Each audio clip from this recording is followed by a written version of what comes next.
The next item on our agenda is to hear a presentation, discuss, and provide direction on the proposed Mesa Artspace project and on a Memorandum of Understanding with Artspace Projects Incorporated. Natalie, thank you. I know we've got some distinguished guests with us from Minnesota. Thank you very much. It's always good to have Artspace in Mesa. We're excited that you're here and looking forward to working with you. Thank you. Thank you, Mayor. I'm just going to get us started. My name is Natalie Lewis, and I serve you all in the City Manager's office. And I'm joined here today with Heidi Zimmer, who is the Vice President of Property Development for Artspace. And just in a little bit, she'll introduce the rest of her team, or reintroduce the rest of her team to you today. Artspace is a nonprofit developer. They have about 30 different developments across the country where they create affordable live-work space for artists. They're a very intriguing developer to the city because they're different from typical developers who come and develop and then sell the property and move on. Artspace stays with their properties in perpetuity. They're very mission-based in their development and what they want to do and serving artists and providing them the ability to grow and to thrive within the communities that they're in. But before we get too much into the purpose of today's discussion, I just want to remind the council of where we've been and how we've gotten here today. Because like the Wet Work Cities, and they're moving forward for the next 3 years in the journey, we've actually been on a journey for about 3 years with Artspace thus far. And it started about that time 3 years ago where we had a few leaders, very passionate leaders in Mesa, including Councilmember Kavanaugh, Nedco, Terry Benelli, among others, who found out about Artspace and said, hey, this fits downtown Mesa. And so they reached out to Artspace and said, come take a look at us. And they did. Artspace came and they took a look at us and they fell in love with downtown Mesa. They fell in love with the city leadership and the commitment that you all have in its future. The partners, the nonprofit agencies, the private partners that were willing to come to the table and assist in their success, the businesses in downtown Mesa, and the promise for downtown as it moved forward. So they conducted a feasibility study to see if there was interest. If they built it, would there be interest locally to fill the apartments? And they got an outstanding result, and it was yes. So they know if they build it, they will come. And just recently with the Downtown Vision process, they've been following that, and they saw that there continues to be lots of excitement and synergy for downtown and its future being an art-focused and art-centered location. Wanting it to be a hotspot for artists and others. And of course, the coming of light rail. So now just feels like a really great time. They've been in the pre-development phases. They're moving forward now at this time. And so the two things that we're here today to do with you is, number one, about a year ago, we entered the city with your blessing, a Memorandum of Understanding. And basically what that did is through their pre-development, they selected a site at 155 South Hibbert. So it's between 1st and 2nd Avenues off of Hibbert. And they asked the city to hold that land while they went through continued negotiations and the application for low-income housing tax credits. So as they were going through that process, they made and the community made a strategic decision to move from that 2015 application to a 2016 application. So the first purpose of today's discussion is to ask the council for direction to extend that MOU one more year to give them the opportunity to continue those discussions.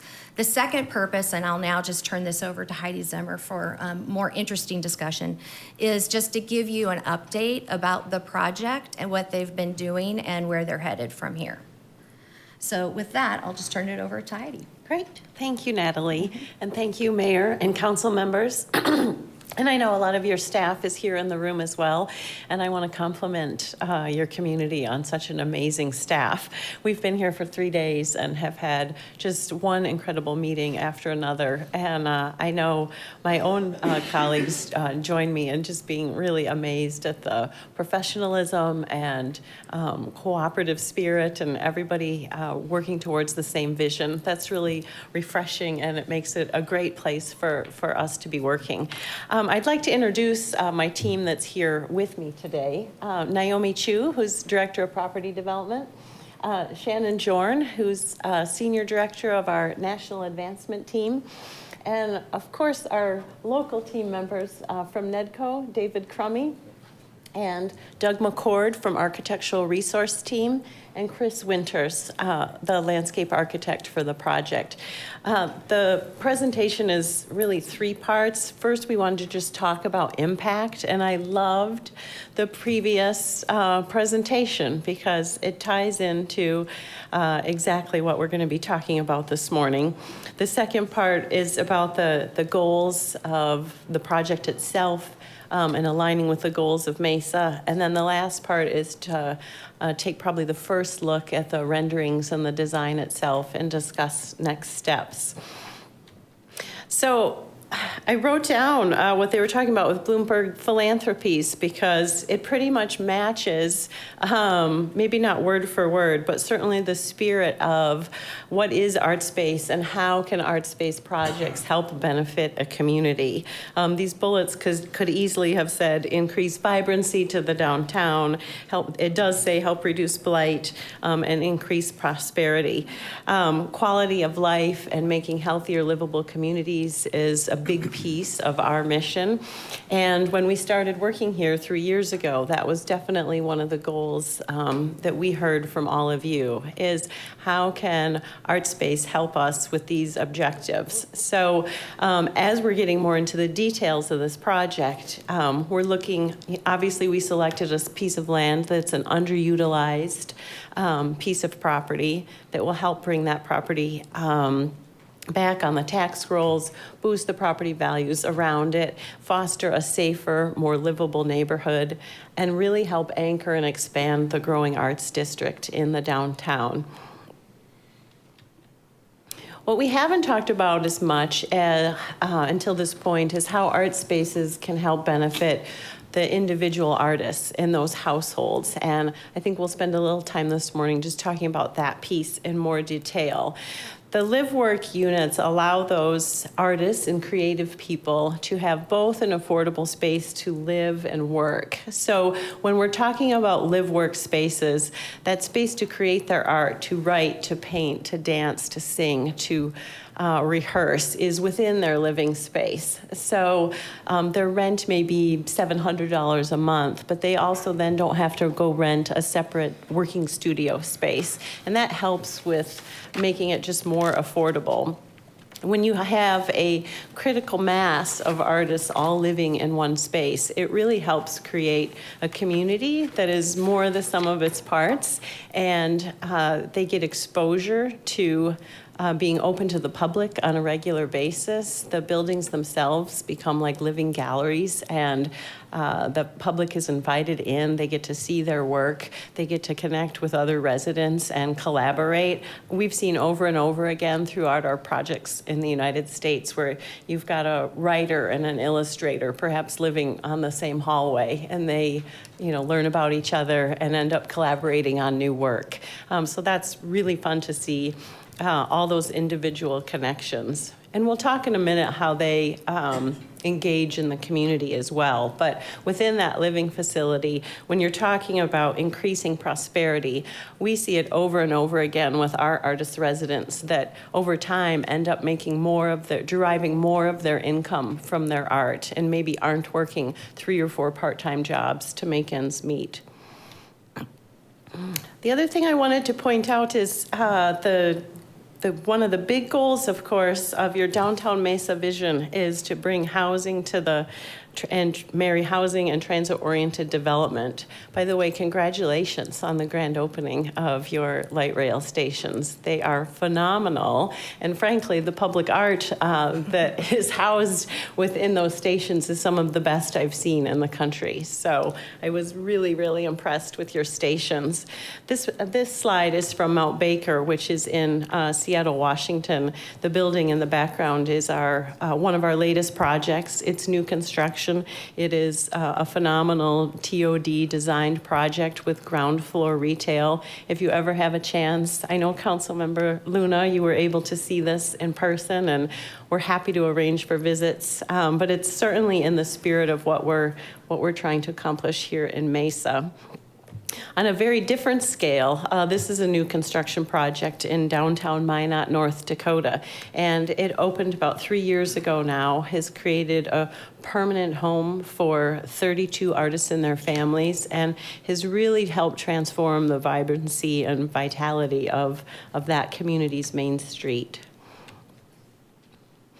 And this is an example of a project in Minneapolis, and we wanted to, it's called Artspace Jackson Flats, and it also is 36 units in full operation. And we wanted to spend a moment or two on this slide to talk about the demographics of who lives in our buildings, because I think there's not always an understanding. I know I go around the country and people say, oh, well, artists, well, they must be single and 24 years old and probably no income.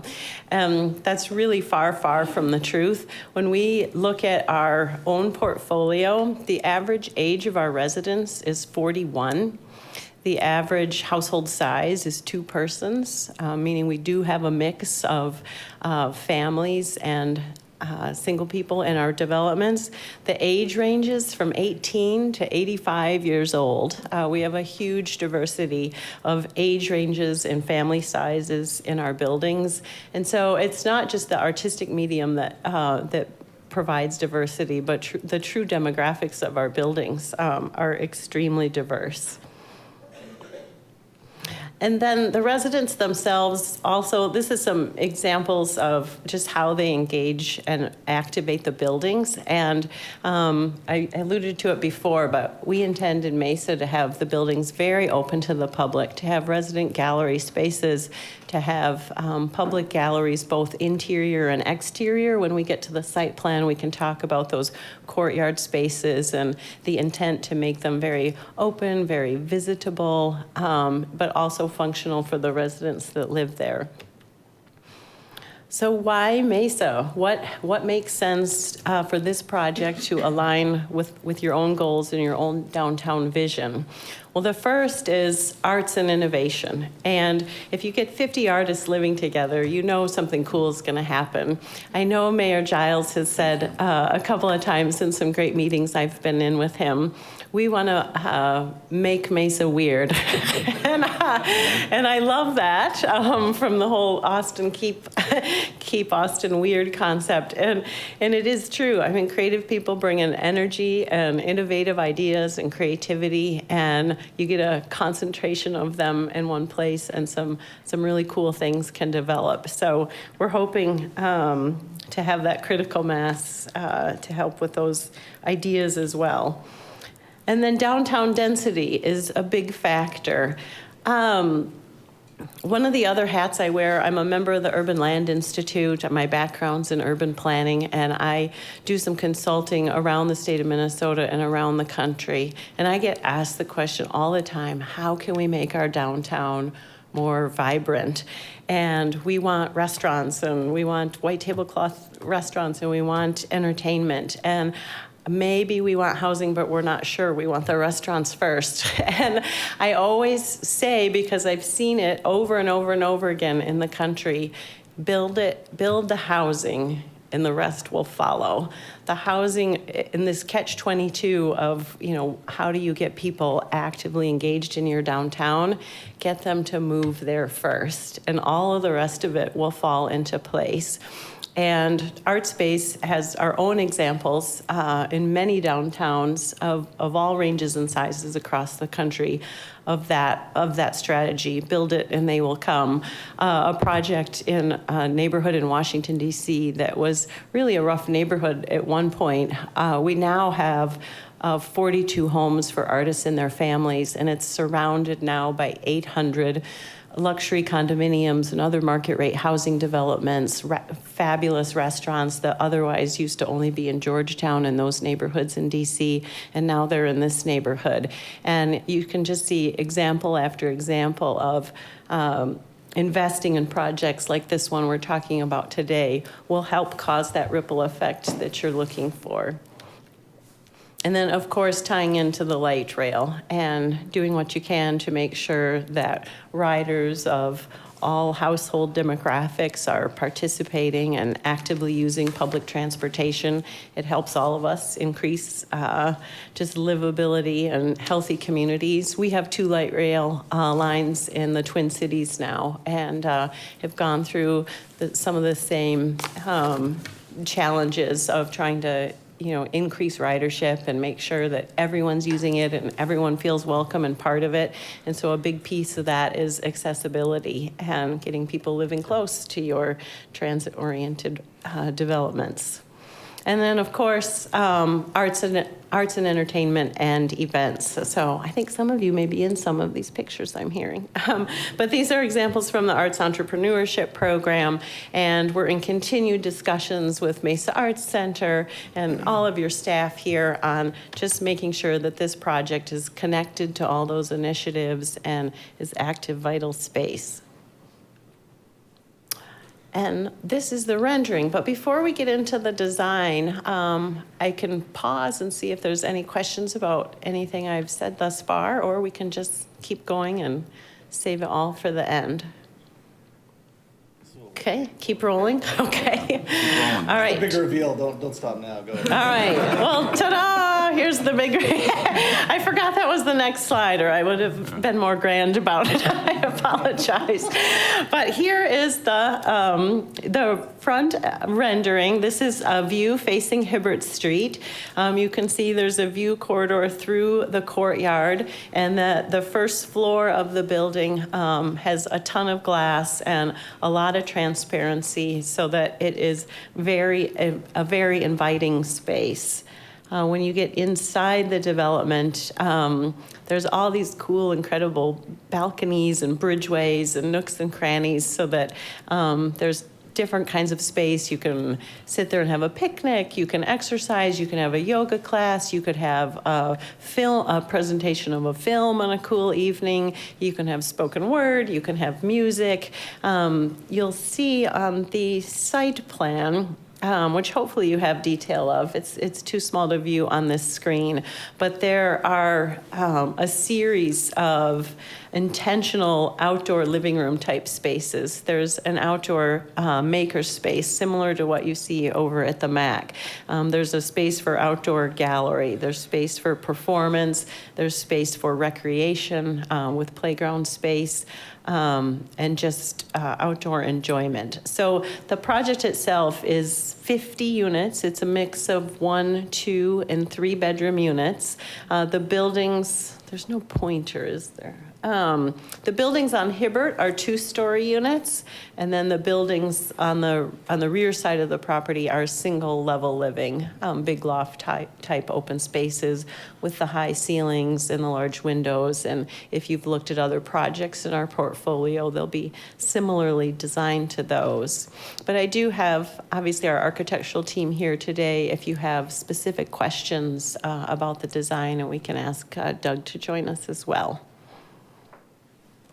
And I think the last slide is the MOU. And I didn't know if you wanted to talk about that, Natalie. Yeah, and I think at this point, I mean, as I mentioned to council at the front, we just need to get your direction as to whether or not to extend this MOU. And this just allows us to continue having that land set aside while we are in this exclusive negotiation period with Artspace. So that's just one thing that we absolutely need the council's direction on today. And then just to open it up to questions that you have. We have the entire Artspace team here. We have lots of staff here. So any questions that you might have about this project now is a great opportunity to ask. Great. Thank you very much. Mr. Kavanaugh. Just a comment about the design. It's very interesting because it kind of follows the design that those of us who are on the design committee for the Art Center did to create kind of a sense of excitement and mystery, and around every corner something different. And I really like the variety of space that you've created, because I think it'll be a kaleidoscope of light and color and sound, and again a big reveal around every corner and the little places. Although I like the exercise one called "Release the Hounds." That's pretty good. Pretty good title for it. But it's I've been to some of your spaces, as you know, around the country, and this is really, I think it's building on the success and the idea is that you test it over time. So I certainly support extending the MRU. Great. Thank you. Mr. Glover? Just a quick question. I know for other low-income tax credit projects that we are doing that are coming to Mesa, we're asking if they're willing to have a veterans component. Councilmember Thompson and myself are heading the Ending Homeless Veterans Initiative here in Mesa, Housing Mesa's Heroes. Would you be willing to entertain that type of component in your project? Absolutely. Councilmember Glover, this question came up yesterday, and one of our colleagues who is not here, Rachel Robinson, has extensive experience with working with affordable housing and veterans housing, and she's going to be working on this project as well. And I know we all would welcome the opportunity to figure out a way to incorporate those types of units for veterans in this project. Absolutely. Yes, Mr. Luna? Heidi, I'm glad that you're feeling better today. Thank I know you. that you were under the weather when Yeah. I saw you. You know, I'm much an advocate of symbiotic relationships, and maybe you can describe the symbiotic relationship that you could potentially have with the Mesa Public Schools in terms of artists and residents and those kind of programs. Oh, yes, absolutely, Councilmember Luna. We had a great meeting the other day to talk about that. And as part of the commercial space, or really the non-residential space of this project, we are hoping, we have one designed already. We're looking at if we can incorporate 2 artist in residency spaces, which are not subject to any of the tax credit regulations, and could be something that we could partner with Mesa Public Schools or through the MAC directly to have an artist in residency program for those teaching artists to come in and continue to work with the schools. We also have been brainstorming with Lincoln Center Education Program that I know is working here extensively in Mesa, but Artspace has a relationship with them in New York City. The idea of training our residents through their program so that it can be a much more affordable way and long-term stable way to have our own residents participating in the schools in those teaching programs. We've done that very informally throughout the United States with one of the many activities and way that our residents engage is to provide after-school art programs in our buildings and use those community spaces for after-school programs. But we'd love to evolve that even further here in partnership with you in taking those resident artists directly into the schools. Thank you. Mr. Kavanaugh? Benedictine University, which would be right across the street here, has a very strong arts program. Would either students or faculty from Benedictine, would they be eligible to live in a project like this, or would the tax credit regulations interfere with because of student status? Yes, the student housing piece and low-income housing tax credits don't work very well together. If you are a full-time student, and this is federal law, not arts-based law, if you're a full-time student, you are not eligible to live in a project financed with low-income housing tax credits. That doesn't apply to faculty, though. It doesn't apply to part-time students. So. And if it's a roommate situation and one's a student and one isn't, there's that's kind of beyond my scope of knowledge with our compliance people and our asset management department. But there is a way, but it cannot be for full-time student housing. Mr. Luna? Heidi, perhaps you might want to talk about how you screen the applicants that are going to be living in the Artspace. Oh, sure. Yeah, speaking of our asset managers, that's a big job that they have. And we have after 30 years of doing this, we really have perfected the process. And it's a really great process that is fair for everybody. First, every everyone that applies has to go through a regular background check, employment verification, income, criminal history, anything like you would for any other rental situation. But then once they're through that process, and if they meet all the income qualifications and have self-selected as an artist, they then move on to our artist selection committee. And that committee is made up of Artspace staff and local Mesa artists. And it's a panel that asks a series of questions, the same questions to every applicant. And the first piece of it deals with their commitment and passion to their art. They don't necessarily need to derive their income from their art, but they do have to have a body of work and something that they can show us and demonstrate that they are working actively in that field. And I think we've talked about this before, but the definition of an artist is very broad. And in those interviews, I'm always shocked at how many more things I add, to my list. And hat makers and canoe makers and model train makers, and a lot of people working in the graphic design field. And with the quickly shifting changes in technology, there's a lot of designers in that industry as well. And so those are always really fun interviews. But then we also ask them, really the art form is only 1/3 of the questions. 2/3 of it is about their commitment to living in this type of community and their commitment to becoming a part of the greater Mesa community and giving back. So those darn iPhones, they click a button and crazy things happen. It happened to me once in church. So, I have to admit, when I was trying to turn off my phone.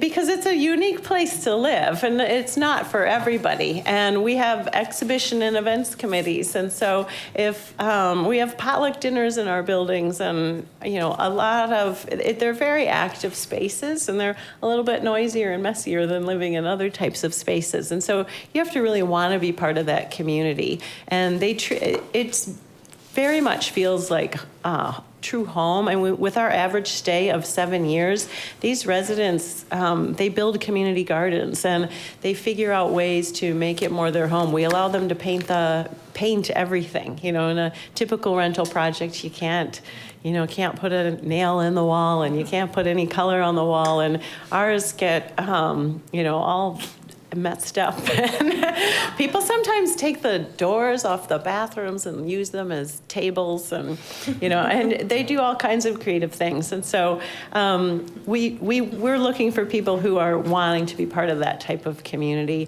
wanting to look around downtown Mesa and say, hey, if 5 of us got together to do this project, we could fix a blight issue in this and do a pop-up shop or something like that to help with any kind of vacant spaces. So those are the kinds of questions we're asking, and we're looking for that type of energy in those interviews. Thank you.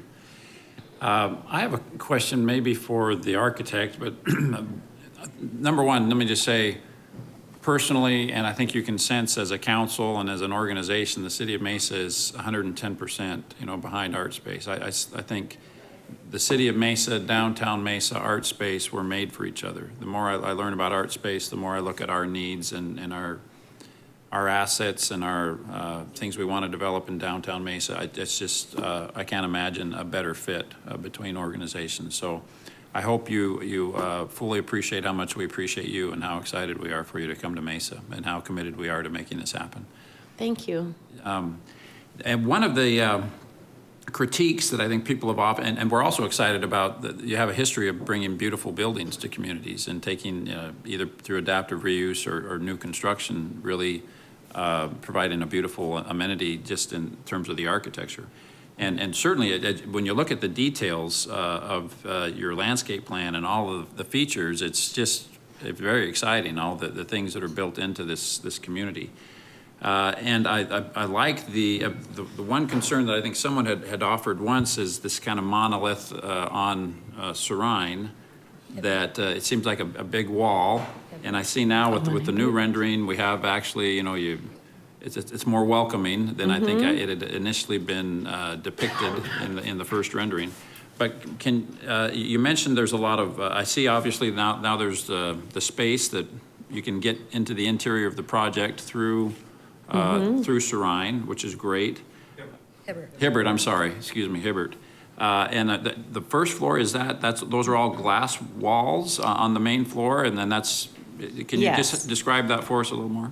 Yes, the first floor is all the non-residential space. So it's going to be a combination of community space, gallery space, and commercial space. And so there's a lot of glass and openness. I think, if I'm right, Doug, do these glass walls, are they intended to slide and have some open? Here we go.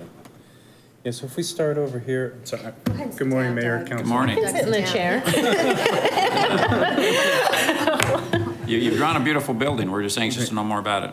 Absolutely, and we're really honored to be part of this project and really excited of the catalyst it can be for Mesa. If we look here, starting on the left, if I can get the little pointer back, this is a space that is reserved to be a retail commercial space. It could be an office for an organization, a nonprofit who's committed to the arts. And the screens that you see here, these are conceptualized right now as rolling screens because the building is facing west, and we want as much glass as we can on the first floor, but we want to be able to control that as well when need be. So that's what these perforated screens are intended to be. The next space over is the leasing office, the property management office, or that engagement with the residents. And then the opening, which is going to be some sort of art installation. We're leaving spaces blank on the property so that we can engage local artists, hopefully during the construction, to sort of populate this building with interesting spaces and things. So you can see there in the background where there's a wall that sort of starts to form a barrier, not a barrier, but if I go to the site plan real quick, that wall that you see with the welcome sign is this wall right here. And so this is an interior court that the public is welcomed through with a sculpture garden, the maker space that Heidi mentioned. On top of that maker space is actually a deck level that would be a community space as well. And then when there are big events, art openings and things, the community would be more than welcome to come and tour the entire space. And even along the sides, we're imagining the garage spaces to be galleries and small studios as well, or could be. So then as we go south along the facade, and this is imagined to be, it's very wide.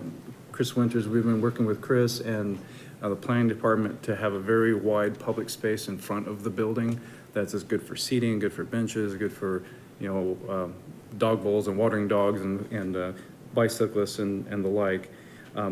On the south edge of the building, this entire side is gallery performance space. And so it's all open. It has glass on not only on the Hibbert side, but also on the interior courtyard side looking through to the sculpture garden. Great. Thank you. And I know it's still in design as to whether you might have one or two resident artist spaces. To me, two would be great because we have the MAC and we have so many teaching positions available there. I think that would be great to have a visiting professor type arrangement, and it would be great to do the same thing with Mesa Public Schools and other arts organizations in town. So that's an exciting component to me, and I think two would be better than one, Yeah. personally. I'm sure we can make it happen, so we just have to find the space. Great. That's what these guys are for. We'll figure it out. Yep. And then maybe the last thing I would offer is just so people at home who might not be as familiar with this project as we are, part of the reason we want it to be welcoming from the streetscape is, I know part of the obligation of the residents there is to open up their spaces for the public to come in and see their art and to walk in, to be welcome into this community to experience the art. So can you talk about that just a little bit, perhaps?